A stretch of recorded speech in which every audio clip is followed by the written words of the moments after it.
noches, nos encontramos reunidos una vez más para continuar con el estudio del libro de Samuel. Pero antes de empezar, quiero invitarlos a que presentemos una oración a nuestro Señor Dios Padre Todopoderoso.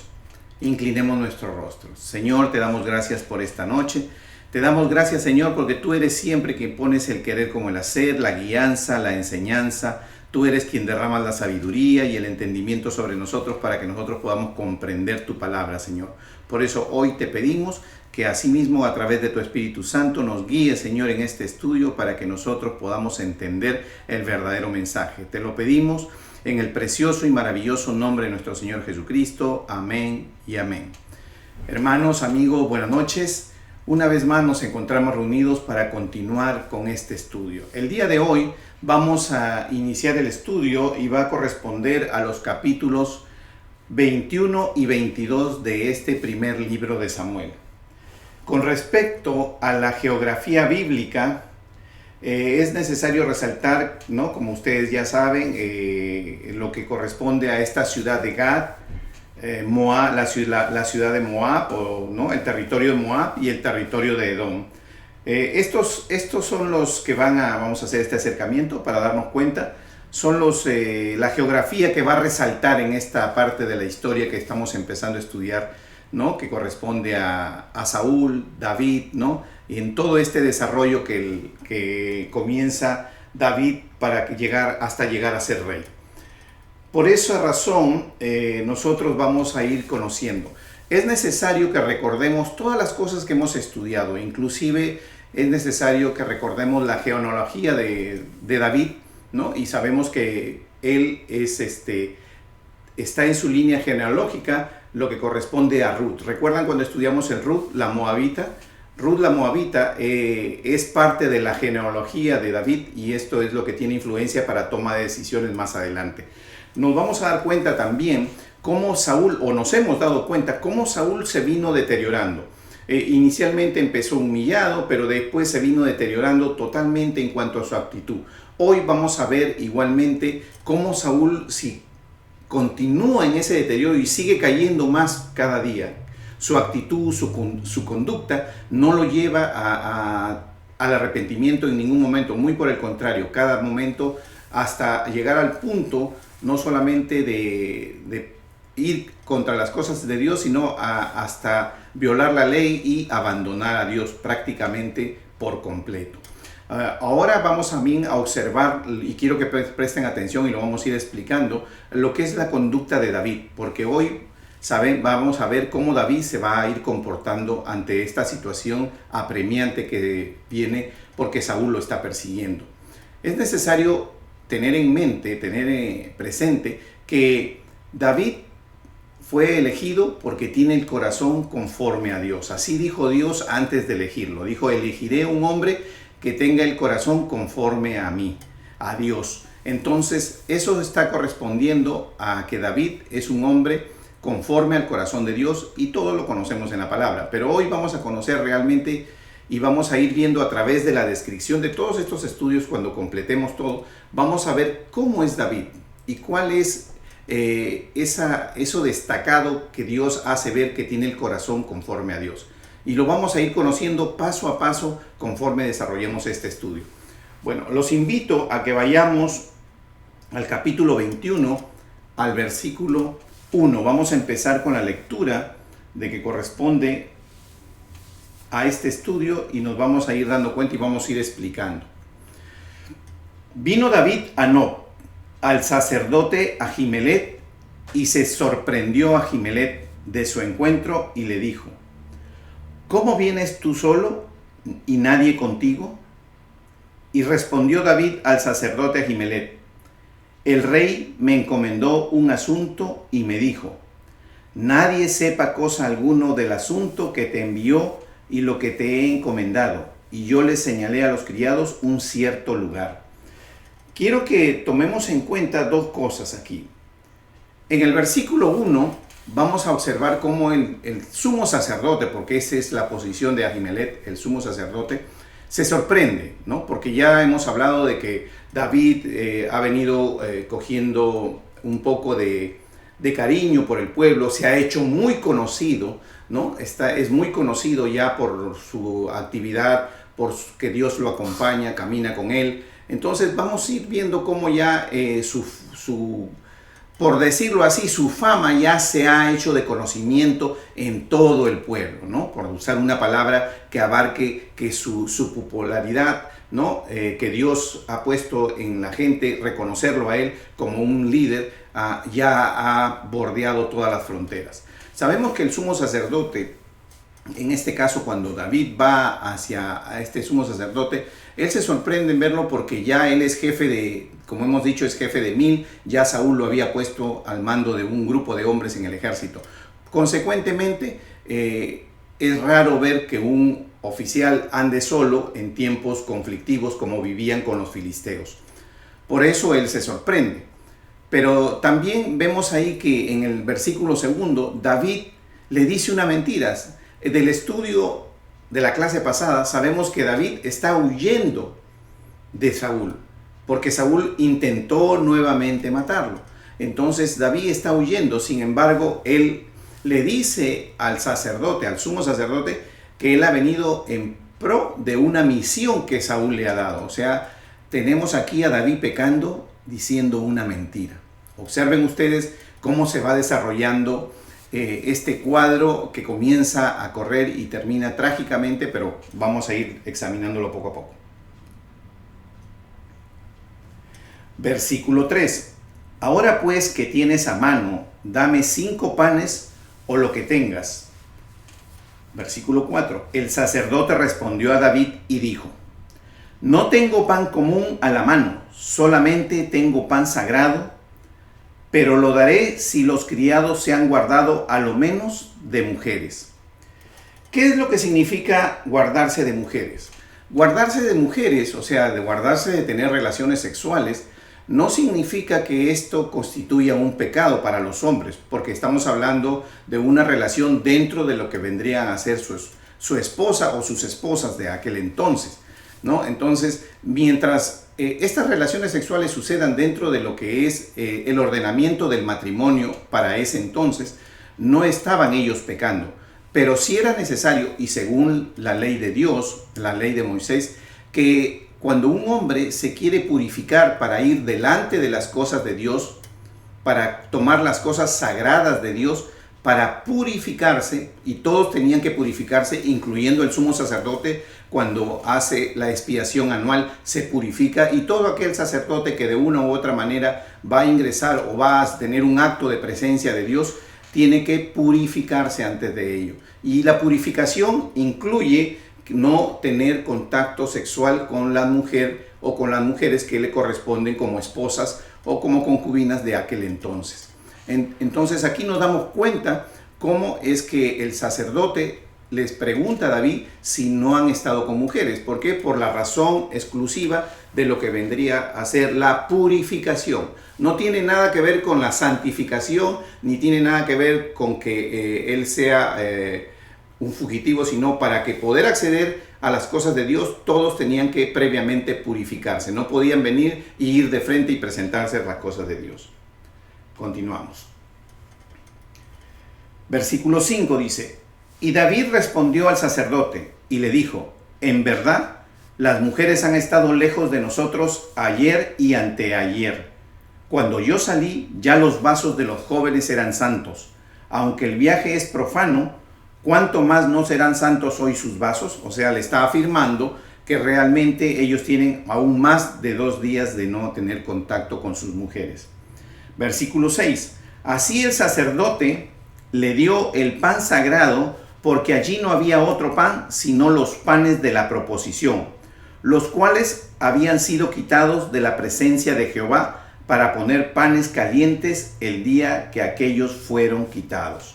Recuerden ustedes, y aquí vamos a tener presente todo lo que corresponde a la ley de Dios. Recuerden ustedes que los panes sagrados se cambian todos los sábados en el templo, ¿no? Sabemos que estos son panes muy sagrados, y lo dice así la palabra, muy sagrados.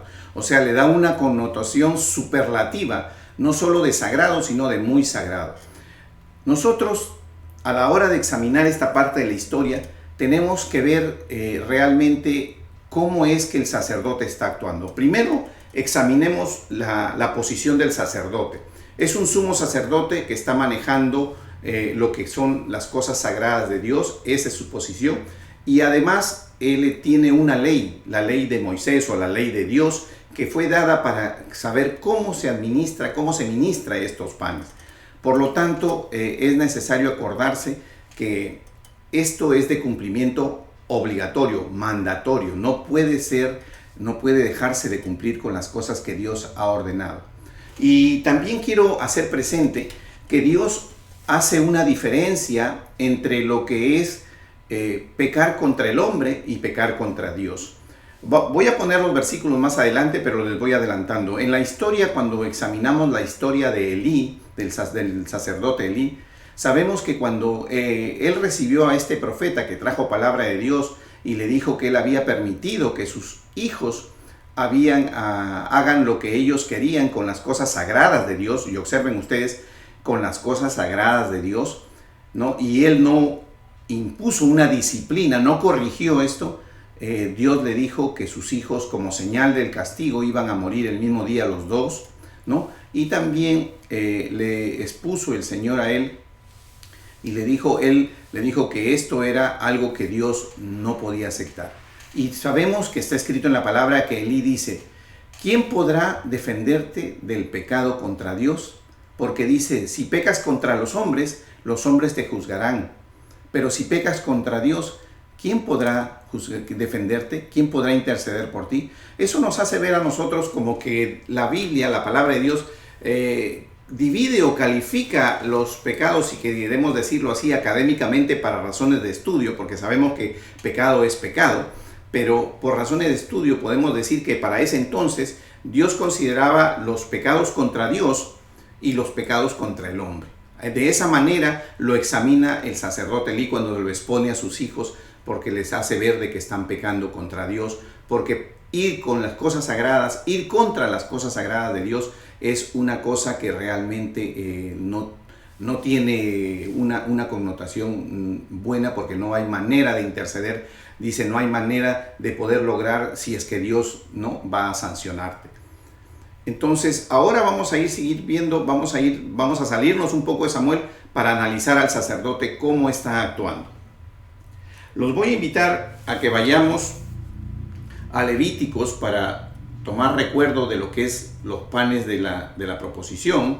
En el capítulo 24 de Levíticos, que lo tengo aquí en la pantalla, del versículo 5 al 9. Dice el pan de la proposición. Recuerden que aquí el sumo sacerdote Ahimelech está ofreciendo el pan de la proposición a David. Y dice, y tomarás flor de harina y cocerás de ella 12 tortas, cada torta será de 2 décimas de efa, y las pondrás en 2 hileras, 6 en cada hilera, sobre la mesa limpia delante de Jehová. Pondrás también sobre cada hilera incienso puro. O sea, está considerando primero que los panes que se están colocando están prácticamente, no solamente son sagrados, sino purificados y sagrados. Y será para el pan como perfume y ofrenda encendida a Jehová. Cada día de reposo, o sea el sábado, lo pondrá continuamente en orden delante de Jehová en nombre, y será de Aarón y de sus hijos. O sea, ¿de quién serán los panes que retiren? ¿Quién deberán comer los panes de la proposición? Los sacerdotes. Los únicos que podrán comer son los sacerdotes. Ni aún, ¿no? Se ve aquí que en ninguna manera incluye personas ajenas al sacerdocio. Dice de Aarón y de sus hijos. Ya hemos hablado que de Aarón y de sus hijos viene la descendencia sacerdotal.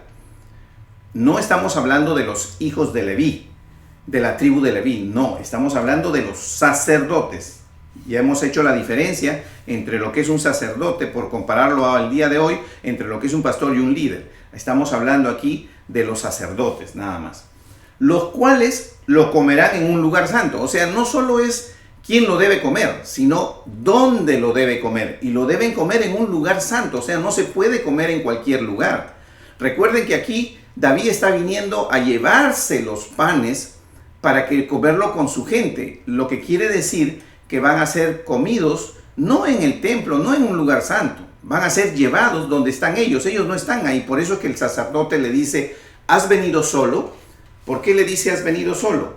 Porque obviamente cuando él llega a la presencia en el templo, a la presencia del sumo sacerdote, él está solo porque toda su gente que lo acompañó, que lo hemos visto, que has acompañado, está esperándolo en otro lugar, fuera del lugar sagrado.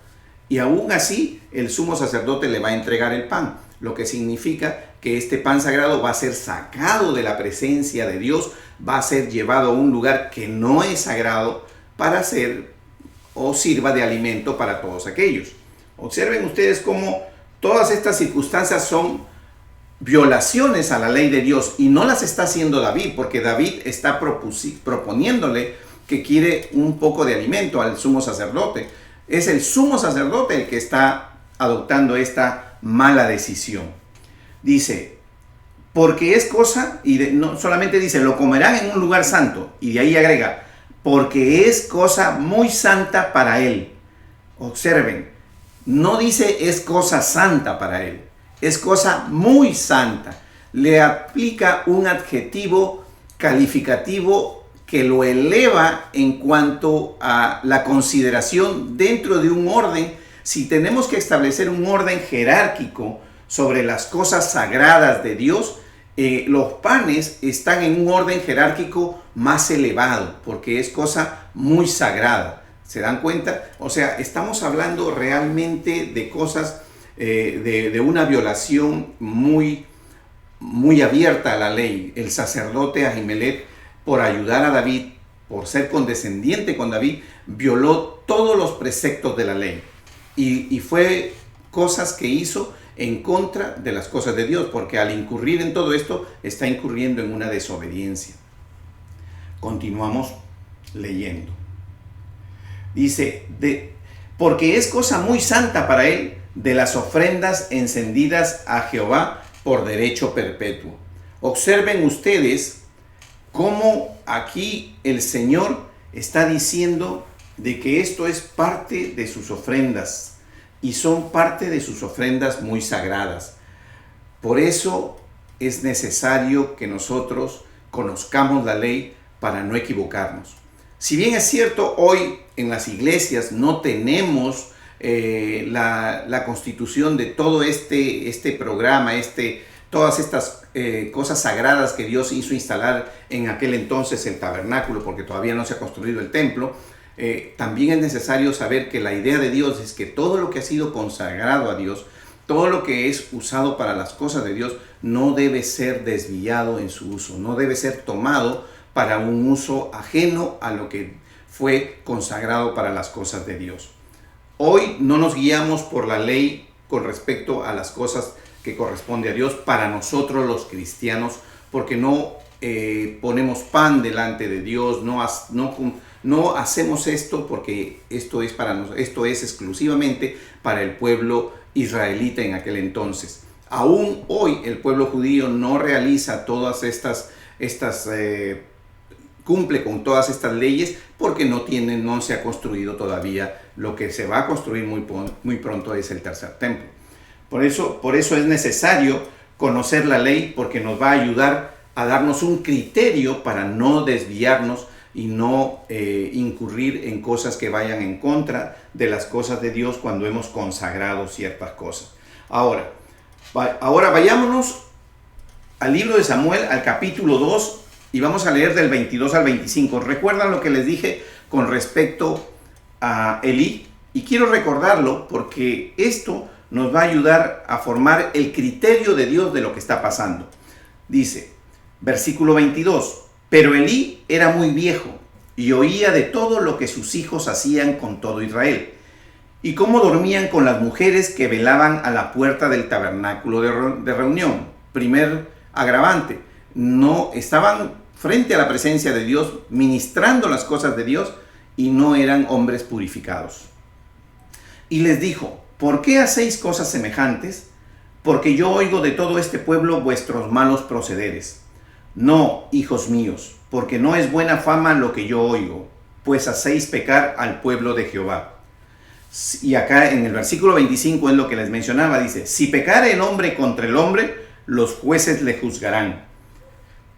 Mas si alguno pecare contra Jehová, ¿quién rogará por él? Por ellos no oyeron la voz de su padre, porque Jehová había resuelto hacerlos morir. Observen ustedes cómo realmente nosotros llegamos a un criterio en cuanto a cómo Dios trata las cosas. Sabemos que Elí, el sumo sacerdote, murió el mismo día también que sus hijos, ¿no? Ya lo hemos estudiado, pero nos forma un criterio de en ese entonces lo que básicamente cómo se manejaban las cosas. ¿Qué quiere decir? Que este sacerdote sabía lo que era pecar contra Dios y sabía lo que era pecar contra los hombres, ¿no? Faltarle a los hombres, robarle a los hombres, quitarle algo a los hombres o hacer algo indebido con respecto a los hombres. Todo esto era pecar contra los hombres, pero ir contra las cosas directas de Dios, como sus ofrendas de Dios, el templo de Dios, o blasfemar contra Dios, o hacer todo en contra, que vaya en contra de las cosas que Dios mandaba directamente hacia Él, eso nos va a formar a nosotros una idea de cómo realmente el sacerdote no perdió toda orientación, y por ayudar a David, que a su vez vino con un engaño hacia él, él actuó en contra de la ley. Y vamos a seguir leyendo porque esto nos va a ir llevando a descubrir después algo que es muy interesante, que ya hemos estudiado y lo vamos a mencionar. Continuamos. Volvemos al libro de Samuel, al capítulo 21, y dice el versículo 7. Y estaba allí aquel día detenido delante de Jehová uno de los siervos de Saúl, cuyo nombre era Doeg Edomita, el principal de los pastores de Saúl. Este versículo es realmente una exposición de qué tan desviado estaba Saúl. Observen cómo aquí Saúl ya no tiene a su alrededor un sacerdote de la tribu de Elí. Muy por el contrario, por eso hablé de la geografía bíblica. Tiene lo llama pastor, pero hace las funciones de un sacerdote. Si nosotros estudiamos cuál era la función de este hombre, era una función sacerdotal. O sea, se había adicionado a su persona un sacerdote de la tierra de Edom, por eso lo llaman edomita, ¿no? Sabemos que los descendientes de Edom son los descendientes de Saúl.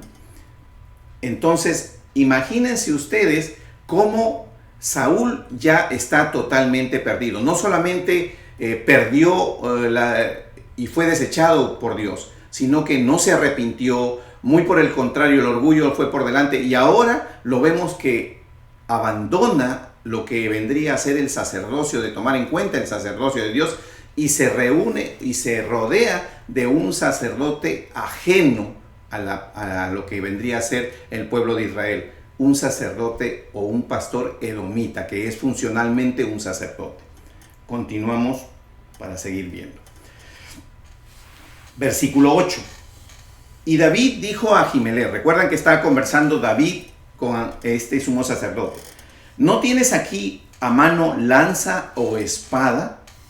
Porque no tomé en mi mano mi espada y mis armas, por cuanto la orden del rey era apremiante. Observen cómo ustedes, David continúa mintiéndole al sacerdote. Ya hemos visto la actitud del sacerdote actuar contra la ley. Y hemos visto la actitud de David, que tiene el corazón conforme a Dios, cómo está pecando, cómo está mintiendo. Dice, versículo 9, y el sacerdote respondió: la espada de Goliat el filisteo, al que tú venciste en el valle de Elá, está aquí, envuelta en un velo detrás del efod. Si quieres tomarla, tómala, porque aquí no hay otra sino esa.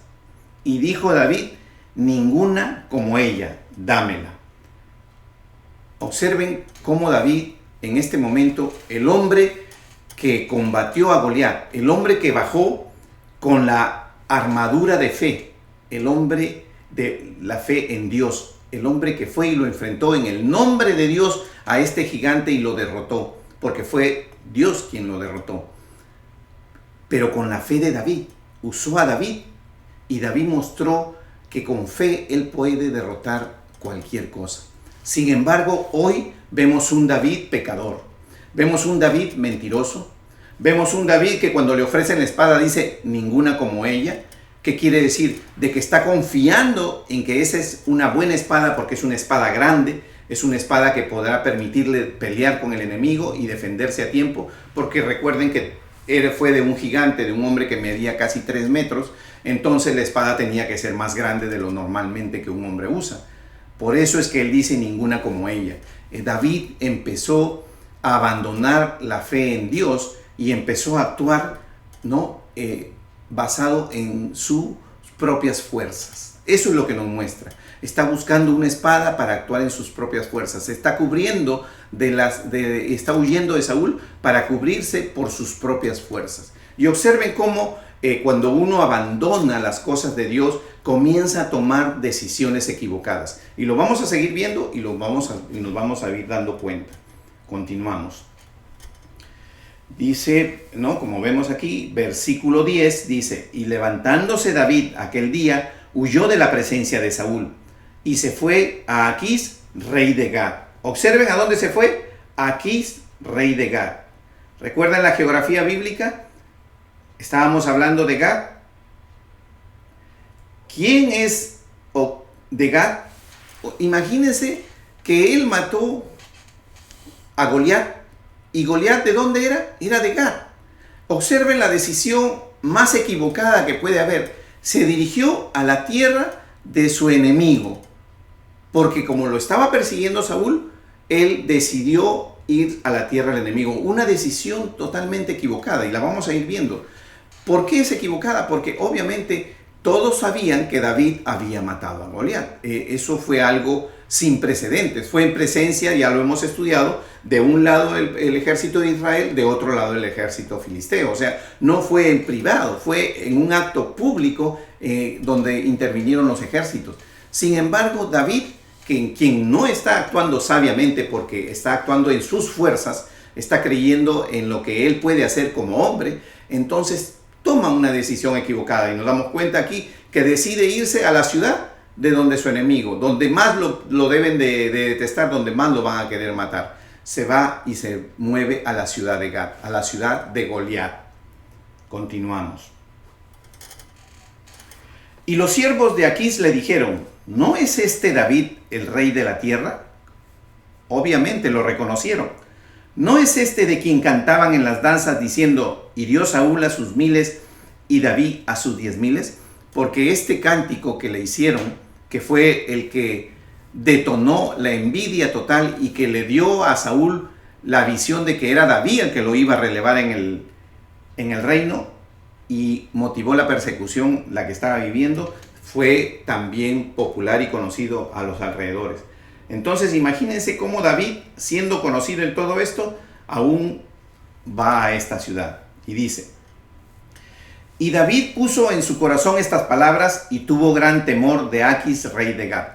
Obviamente cuando él escucha todo esto, tuvo gran temor. ¿Cómo no va a tener temor si se fue a meter a la cueva del lobo, por decirlo así en un refrán? A la cueva del lobo. Se fue a meter a la cueva, al lugar donde lo más lo pueden detestar y de donde realmente sí lo conocen, porque él mató a Goliat, que era de Gad. Versículo 13. Y cambió su manera de comportarse delante de ellos y se fingió loco entre ellos y escribía en las portadas de las puertas y dejaba correr la saliva por su barba. Tuvo que hacerse loco, tuvo que adoptar una medida que lo proteja, porque si no, ¿qué iba a pasar? Lo iban a matar. 14 dice: y dijo Aquís a sus siervos, o sea, el rey de Gad: he aquí, ¿veis que este hombre es demente? ¿Por qué lo habéis traído a mí? ¿Acaso me faltan locos para que hayáis traído a este que hiciese de loco delante de mí? ¿Había de entrar este en mi casa? Observen cómo ustedes, durante todo este momento, el rey prácticamente, al ver lo que está por su actitud como loco, pide que lo retiren de su presencia. Continuamos, capítulo 22. Dice: yéndose luego David de allí, o sea, salió, se dio cuenta que la decisión estando ahí fue una decisión equivocada. Yéndose luego David de allí, huyó a la cueva de Adulam. Y cuando sus hermanos y toda la casa de su padre lo supieron, vinieron allí a él.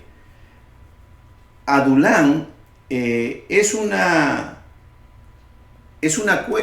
lugar de cuevas. Adulán es una zona geográfica que es llena de cuevas. O sea, no es solamente una cueva, sino hay varias cuevas ahí y es conocido como Adulán. Adulán, si nosotros lo traducimos, vendría a ser como refugio.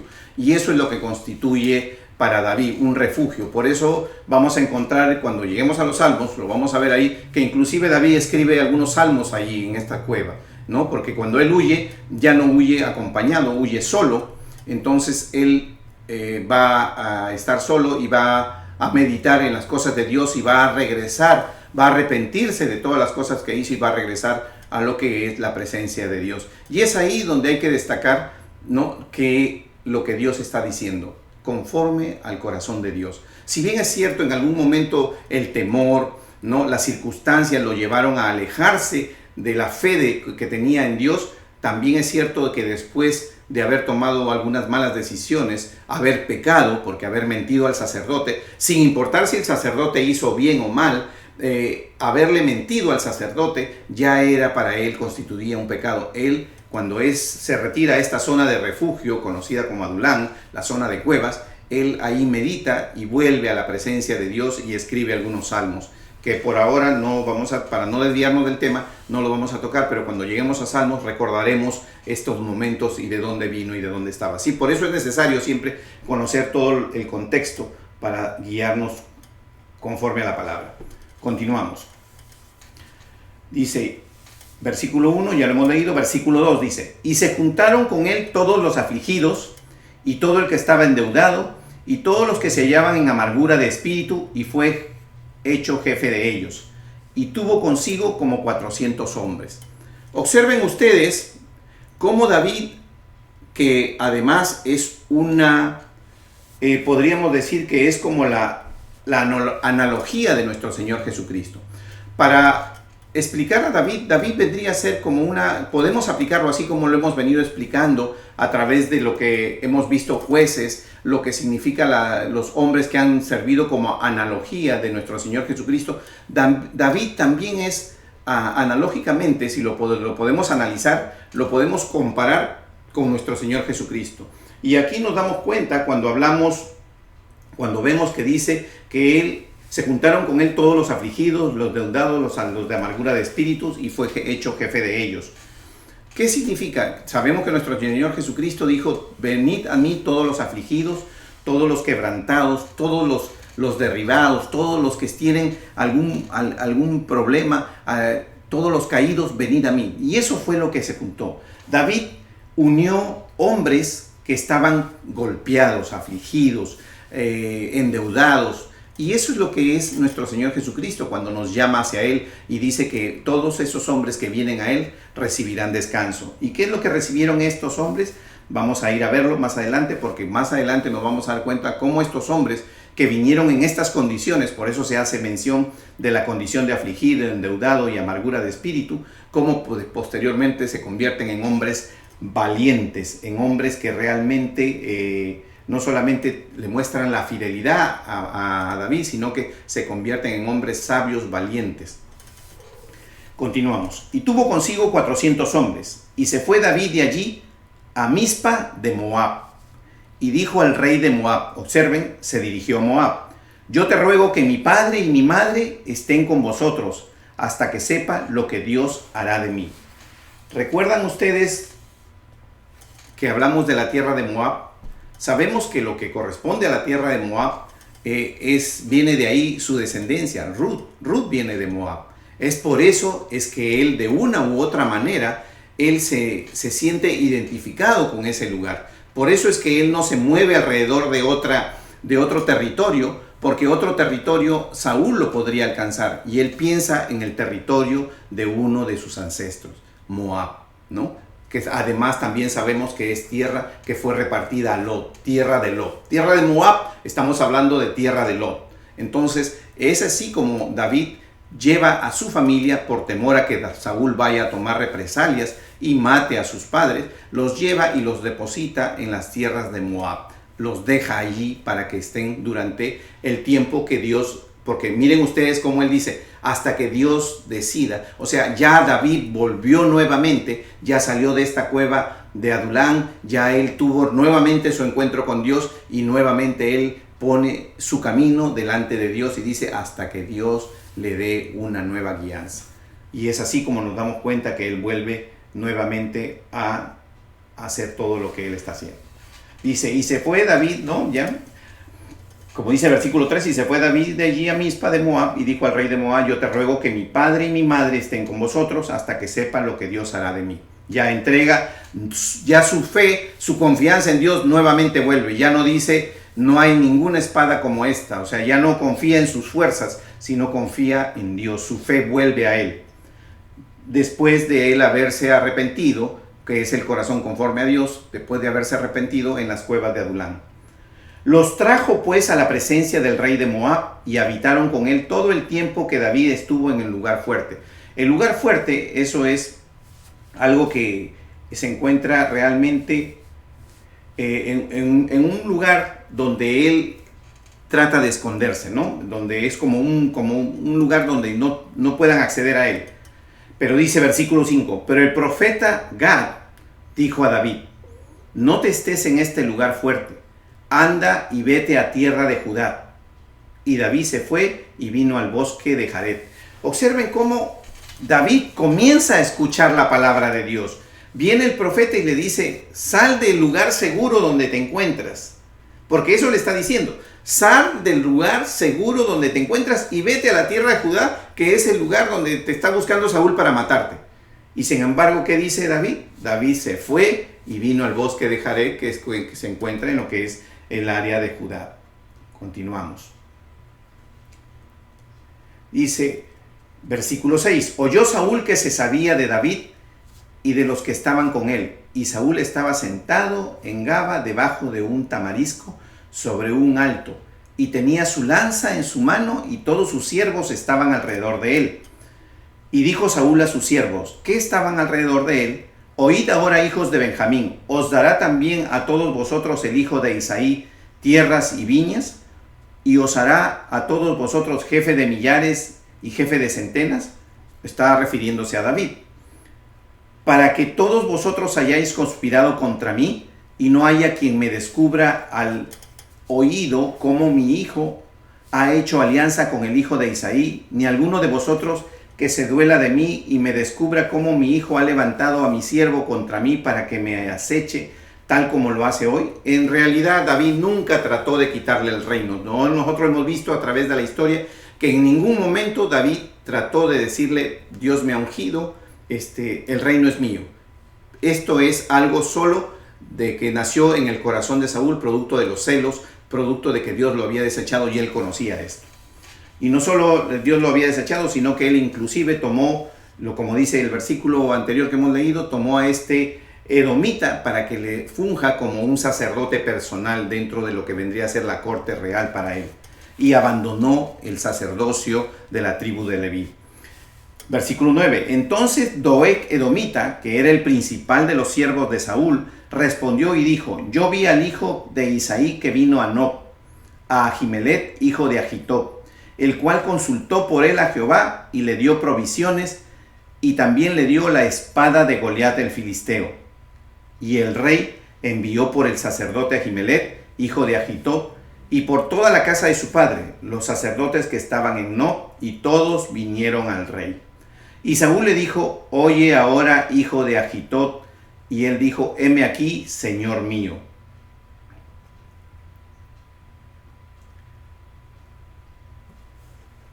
Versículo 13. Y le dijo Saúl, ¿por qué habéis conspirado contra mí, tú y el hijo de Isaí, o sea David, cuando le distes pan y espada, y consultaste por él a Dios para que se levantase contra mí y se echase como lo hace hoy día?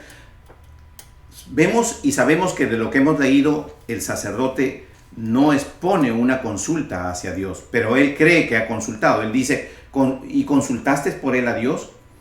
Él cree que Dios le pidió al sacerdote que ayudar a David. Pero en realidad sabemos que el sacerdote ayudó a David pensando que David estaba en una misión del rey Saúl, porque David le mintió.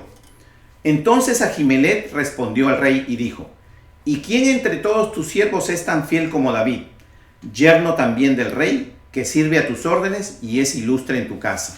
Ese era el conocimiento del sumo sacerdote de quién era David. Era un hombre fiel, el yerno del rey y ilustre en la casa, o sea, reconocido por el pueblo. Por eso, entonces él se sorprende y por eso es que él habla de esa manera. Versículo 15 dice: he comenzado yo desde hoy a consultar por él a Dios. Lejos sea de mí, no culpe el rey de cosa alguna a su siervo, ni a toda la casa de mi padre, porque tu siervo ninguna cosa sabe de este asunto, grande ni pequeña. Y observen ustedes que dice: he comenzado yo desde hoy a consultar por él a Dios. O sea, él nunca había consultado antes, como cuando le está aseverando Saúl al sumo sacerdote, cuando le recrimina de haber ayudado a David. Y él dice: a partir de hoy estoy consultando. Y dice versículo 16: y el rey dijo: sin duda morirás, Ahimelech, tú y toda la casa de tu padre. Entonces dijo el rey a la gente de su guardia que estaba alrededor de él: volveos y matad a los sacerdotes de Jehová. Observen ustedes cómo realmente puede dar una orden de esta naturaleza. Matar a los sacerdotes, matar a los representantes de Dios. ¿Cómo puede ser posible? Ya Saúl había pasado, nosotros sabemos que cuando pecamos, el hombre comienza a cicatrizar su corazón y comienza cada vez a caer más profundo y más profundo. Observen ustedes, no solamente él abandonó el sacerdocio de lo que vendría a ser como un consejero, un sacerdote consejero, se consiguió un edomita, un hombre que estaba totalmente fuera de las cosas de Dios, un hombre que correspondía a un lugar donde prácticamente había peleado contra el pueblo de Israel. Sin embargo, él tomó por consejero, lo tomó a este hombre por cercano a él y siguió lo que este hombre. Observen cómo aquí el sacerdote es apartado y dejado de lado y él le dice: vas a morir tú y toda tu casa. No hay ninguna piedad, no hay ninguna misericordia, no hay ninguna consideración que son los sacerdotes de Dios. No está queriendo eliminar a todo el sacerdocio, lo que significa que estamos hablando en este momento de que no solamente está cubriendo su ego en su corazón, sino que está perjudicando a todo el pueblo de Israel. Recuerden toda la funcionalidad que realizan los sacerdotes en el tabernáculo, ¿no?, con respecto a la ley de Dios. Pero él se va contra todo, se va contra la ley de Dios cuando hace esta amenaza. Continuamos. Versículo 16, el rey dijo: sin duda morirás, Ahimelech, tú y toda la casa de tu padre. Dice: entonces dijo el rey a la gente de su guardia que estaba alrededor de él: volveos y matad a los sacerdotes de Jehová, porque también la mano de ellos está con David, pues sabiendo ellos que huía, no me lo descubrieron. Pero los siervos del rey no quisieron extender sus manos para matar a los sacerdotes de Jehová. Observen cómo los hombres que caminaron con Saúl, sus hombres leales, no quisieron levantar la mano contra los sacerdotes de Dios. ¿Por qué?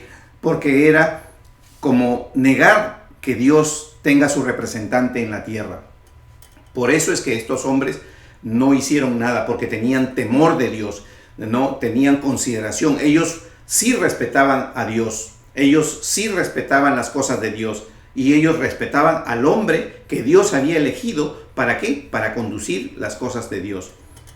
Entonces, meterse con los hombres de los sacerdotes en ese momento era meterse con todo el esquema y toda la ley de Dios. Entonces dijo el rey a Doeg el edomita: vuelve tú y arremete contra los sacerdotes. Y se volvió Doeg el edomita y acometió a los sacerdotes y mató aquel día 85 varones que vestían efod de lino. O sea, todos los sacerdotes estaban vestidos con sus vestiduras sagradas. Y a Nob, ciudad de los sacerdotes, hirió a filo de espada, así a hombres como a mujeres, niños hasta los de pecho, bueyes, asnos, ovejas. Todo lo hirió a filo de espada. Observen ustedes cómo fue muy fácil para este hombre edomita ir y matar a todos los sacerdotes, empezando obviamente con el sumo sacerdote que era Ahimelech. Es algo que realmente vemos en la actuación de Saúl, que ya llega a todo extremo, a todo lugar. Pero dentro de todo este desarrollo, dentro de todas estas circunstancias, hay una cosa que hemos estudiado que antecede. Hay una cosa que Elí recibió una palabra de un profeta. Recuerden que Elí era el sumo sacerdote, Elí era el descendiente de lo que es directo de Aarón, y en ese momento, cuando sus hijos hicieron malo y él no hizo nada para corregir a sus hijos, Dios le envió un profeta y le dio una palabra. Vamos a seguir leyendo para ir viendo cómo el cumplimiento de la palabra se da aquí.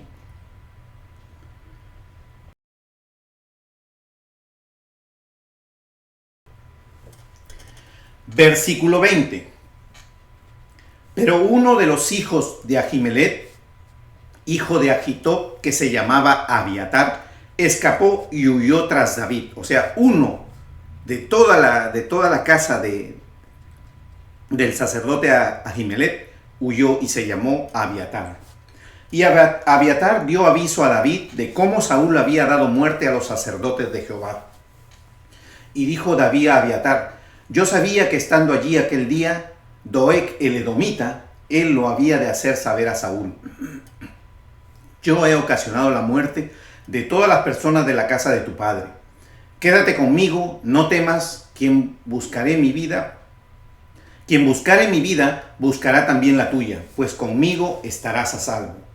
Observen ustedes cómo aquí nos damos cuenta de que este descendiente de la casa sacerdotal, que obviamente vendría a ser en la línea, si no hay otro, el siguiente sumo sacerdote, queda vivo y va con David, y este hombre es tomado por David y protegido por David, ¿no? Y camina con David. Y vamos a ver más adelante que se convierte en el sumo sacerdote del pueblo de Israel. Sin embargo, hoy vamos a continuar, pero vamos a hacer un análisis de la palabra que Dios tuvo para Elí a través de este profeta cuando Dios lo envió. Y le dijo: los invito a que vayan a 1 de Samuel, capítulo 2, versículo 27 al 36, vamos a leer. Es necesario recordar esto porque la muerte de todos estos sacerdotes, ¿no? La violación de la ley que este sacerdote produjo a las cosas de Dios, tiene que ver y está relacionado exclusivamente con la palabra de Dios que le dio a Elí. Dice, versículo 27, y vino un varón de Dios a Elí y le dijo: así ha dicho Jehová, ¿no me manifesté yo claramente a la casa de tu padre cuando estaban en Egipto en casa de Faraón? Y yo le escogí por mi sacerdote entre todas las tribus de Israel, para que ofreciese sobre mi altar y quemase incienso, y llevase ephod delante de mí. Y di a la casa de tu padre todas las ofrendas de los hijos de Israel. O sea, le está diciendo, y te di para que te sirvieras todas las ofrendas. ¿Por qué habéis hollado mis sacrificios y mis ofrendas que yo mandé ofrecer en el tabernáculo? Punto número 1. A Dios no le gusta que lo que Él mandó ofrecer en el tabernáculo y sus ofrendas, como son los panes de la proposición, sean derivados, desviados o usados de una manera diferente a las que Él. Y por esto está castigando también a lo que corresponde a los hijos de Elí, ¿no? Porque le está diciendo que ellos hacen eso. Y has honrado a tus hijos más que a mí, engordándonos, dice, de lo principal de todas las ofrendas de mi pueblo de Israel. O sea, estamos hablando de comerse las ofrendas. Observen ustedes que él considera que no cumplir la ley de Dios, no cuidar las ofrendas, y estamos hablando exclusivamente de las ofrendas de comida, porque le está diciendo, y has honrado a tus hijos más que a mí, engordándoos. ¿Qué significa? Que cada vez que tú te comes las ofrendas en forma indebida, porque los hijos de Elí eran sacerdotes, porque estaban en la línea, ¿no? Sucesional de que les correspondía. Sin embargo, ellos estaban en pecado. Y aún así, dice, tú dejabas que ellos coman. O sea, Dios no quiere ni que comas en pecado al sacerdote, sin purificarse, porque sabemos que tenían sexo con las mujeres en la puerta del templo. ¿O qué quiere decir? De que entonces no se habían purificado. Más aún, hombres que no eran de la tribu de Leví, hombres que no eran de la línea sacerdotal.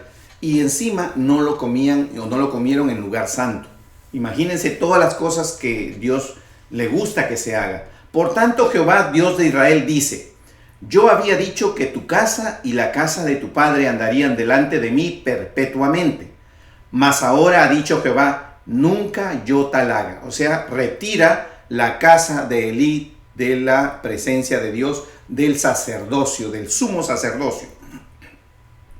Del sacerdocio y del sumo sacerdocio. Porque yo honraré a los que me honran, y los que me desprecian serán tenidos en poco. ¿Qué significa honrar a los que me honran? Nosotros, y esto es algo muy importante, porque nosotros estamos llamados a honrar a Dios. Honrar a Dios es algo grande, es algo que no solamente tiene o está abarcado con la obediencia. La obediencia es básico, lo hemos estudiado del primer libro, y la obediencia a Dios es lo primero que Dios pide. Inclusive lo hemos visto que dice Dios que Él se agrada más de la obediencia que del sacrificio. ¿Qué quiere decir? De las ofrendas. No, o sea, es más importante la obediencia que las ofrendas. No significa que debemos dejar de ofrendar. Significa que debemos poner más énfasis en la obediencia. Porque cuando cumplimos con la obediencia, vamos a cumplir con la ofrenda. La ofrenda es la consecuencia de la obediencia. Por eso es que Él dice: honra al que lo honran. Entonces debemos honrar a Dios no solamente con la obediencia, sino darle un paso más allá, ¿no? Y darle aún a Dios lo que Él nos ha pedido. Debemos entregarle a Dios todo lo que tenemos, nuestra vida, nuestro futuro, nuestro corazón, como dice la palabra, nuestro cuerpo, nuestra alma, nuestra mente y nuestras fuerzas. Con todo debemos honrar a Jehová, y eso es lo que Él está pidiendo, porque Él es un Dios celoso, así nos dice la palabra. Por eso es que nosotros, cuando no solo somos obedientes, debemos ser obedientes de corazón, debemos ser obedientes con alegría, con gozo en nuestro corazón. Y es así como Dios nos va a honrar y nos va a prosperar, porque dice que prosperaremos conforme prospera nuestra alma. Y de la prosperidad que se está hablando, no se habla de la prosperidad de recibir, porque el mundo invirtió las cosas. Dijo, prosperidad es que yo tenga más dinero, que yo tenga más cosas. No, dice que el pueblo de Dios fue creado para bendición, para bendecir, para dar, para otorgar, para ayudar, para extender la mano al hermano, al prójimo. Eso es prosperar. Conforme prospera tu alma, conforme a la palabra de Dios, serás prosperado. Seguimos leyendo. Observen cómo esta palabra que Dios le entrega es una palabra tremendamente importante, porque es la influencia y es lo que de una u otra manera, cuando Saúl mata a la casa de Ahimelech, está cumpliendo la palabra de Dios. Porque yo honraré a los que me honran, y los que me desprecian serán tenidos en poco.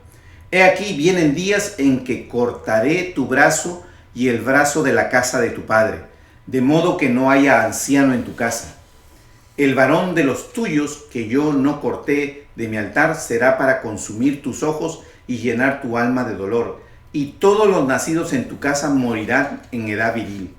Y te será por señal esto, que acontecerá que tus dos hijos, Ofni y Fines, y continúa la palabra. ¿Qué significa? Le está diciendo que toda la casa sacerdotal va a morir.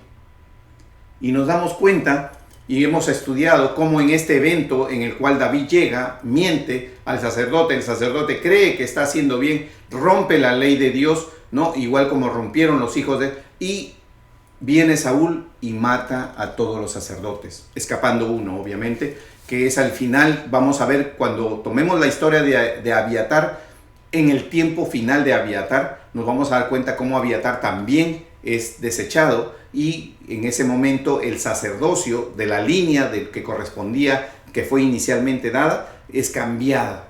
¿Por qué? Porque Dios así lo había dispuesto. No más la línea de Elí, la línea de Ahimelech, se cierra el círculo conforme a la palabra de Dios con el sacerdote Abiatar, que lo vamos a ver y lo vamos a estudiar más adelante. Pero se dan cuenta ustedes cómo esta circunstancia, Saúl, sin saber, en ese momento pensando solo en su ego y en su corazón dañado que él tenía, estaba realmente cumpliendo con lo que Dios ya había mandado decir a Elí tiempo anterior.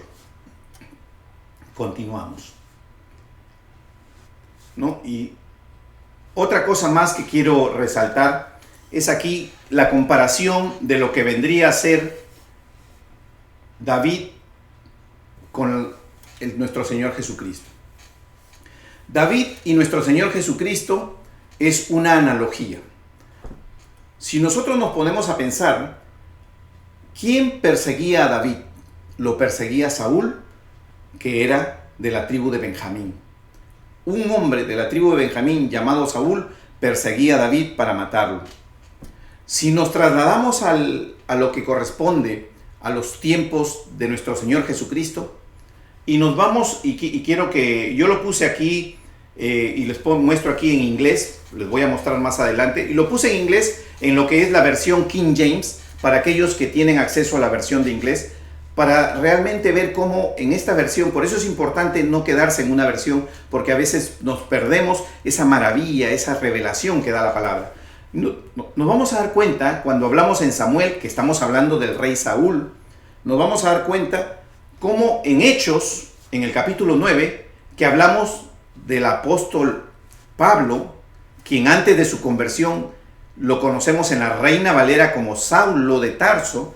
En realidad, cuando hice la investigación de su nombre, me di cuenta de que Saúl, el rey Saúl, un benjamita que perseguía a David, es lo mismo, la analogía de nuestro Señor Jesucristo, porque Saúl de Tarso, que es el nombre real, que es el nombre hebreo antiguo, así está escrito en las líneas hebreas antiguas, ¿no? Cuando hice la investigación, y se lo voy a mostrar en el siguiente, pero lo puse en esta versión en inglés porque como la King James sí mantiene el nombre, no le cambió el nombre a Saulo como lo hace la Reina Valera, sino dice, en Samuel 19 del 1 al 2 dice, ¿no? Y Saúl, ¿no? Y ustedes pueden seguir leyendo, quería matar a David, por eso hice resaltar Saúl y matar a David. Y en el Hechos 9, que si ustedes lo leen en español, en Hechos 9, en el versículo 1 habla y Saúl, y estamos hablando de Saúl, de Saulo de Tarso. Es ahí donde la Reina Valera le pone Saulo. Pero en realidad cuando hacemos la investigación, por eso es necesario investigar, para que no nos perdamos esa maravilla, nos vamos a dar cuenta cómo Saulo de Tarso, quien es de la tribu de Benjamín, al igual que el rey Saúl, perseguía aquí a nuestro Señor Jesucristo. Por eso que a los cristianos, perseguía a los cristianos, ¿no? Por eso es que cuando el Señor se le revela, que le dice, ¿por qué me persigues? Cuando él cae, dice, ¿no? A tierra y una voz le habla, le dice, Saúl o Saulo, ¿por qué me persigues? Y él pregunta, ¿quién eres? ¿No? ¿Se dan cuenta ustedes? Esa parte nos muestra a nosotros cómo realmente la persecución de Saúl es una analogía que podemos hacerla con la persecución de Saulo o de Saúl de Tarso, ¿no? En el tiempo de ahora. Así como sucedía, un hombre de la tribu de Benjamín llamado Saúl persiguió a David, un hombre de la tribu de Benjamín llamado Saúl de Tarso persiguió a los cristianos, o como le dice nuestro Señor Jesucristo, ¿por qué me persigues? Esa analogía la vemos claramente, y si estuviéramos hablando inglés no tendríamos que explicar sobre la Reina Valera cómo le cambia el nombre, pero realmente nos vamos a dar cuenta. Ahora, para que ustedes vean sobre lo que les estoy hablando, y fui un paso más allá, porque para poder entender la palabra y conocer realmente cómo Dios, por eso es que el Antiguo Testamento es necesario estudiarlo, porque todo está referido a nuestro Señor Jesucristo, y nos damos cuenta realmente cómo aquí en esta comparación entre el rey Saúl y lo que vendría a ser Saúl de Tarso, nos damos cuenta que realmente se da la analogía de nuestro Señor Jesucristo. Los dos vienen del mismo pueblo, de la misma tribu, los dos persiguen a lo que vendría a ser las líneas de nuestro Señor Jesucristo. Rey David, cristianos o Jesucristo. Dice, Saúl o Saulo, nombre de origen hebreo, se conoce como Shaul y se deriva del hebreo, y ahí lo escribí, significa el elegido o el pedido a Dios. ¿Se dan cuenta? es el elegido, pedido. Y Saulo vendría a ser una variación del nombre, ¿no? Y lo ponemos acá, lo escribo yo aquí en griego y todo eso. ¿Qué significa al utilizar Saulo, la Reina Valera? En realidad, cuando nosotros vamos a la línea, al hebreo antiguo, nos vamos a dar cuenta que el nombre real es Saúl, no Saulo. Pero aún así, hablar de una variación del nombre es como hablar entre Jorge y Jorgito, ¿no? O sea, una variación de que no se llamaba Saúl, se llamaba Saulo. Es como decir, ¿era Jorge o era Jorgito? Estamos hablando de una variación, de un diminutivo, de una cosa que realmente no cambió el nombre. Sigue siendo el mismo nombre.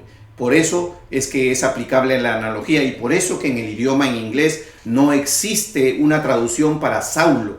Por eso que se habla en la King James, que es una de las versiones antiguas, ¿no? Que más cerca a lo que vendría a ser los libros originales del hebreo tenemos, nos muestra que es el nombre Saúl.